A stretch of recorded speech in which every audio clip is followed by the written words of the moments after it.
Welcome to a brand new episode of Folklore Deep Dive, this series in which we talk about one subject within folklore in depth. And this month we're going to be talking about the werewolf.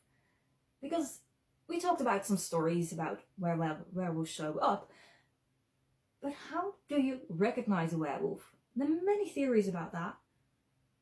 And the fun thing is, the stories are widespread. Almost every single culture has some form of shapeshifters that possibly shift into wolves.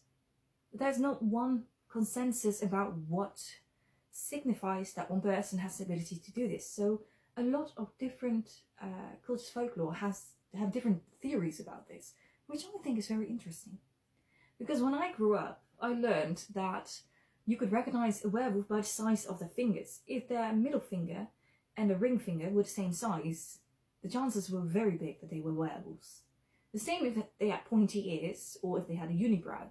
Other cultures, however, say that it was very hard to recognize a werewolf.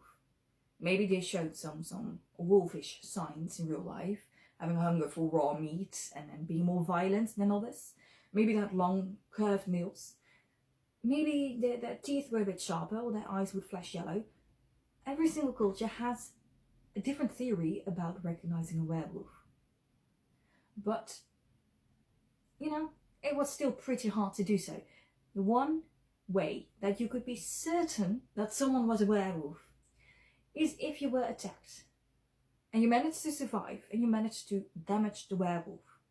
For instance, if you struck the werewolf at his left paw and the next morning your neighbor came out with a wound on his left hand, well, 1 and 1 is 2.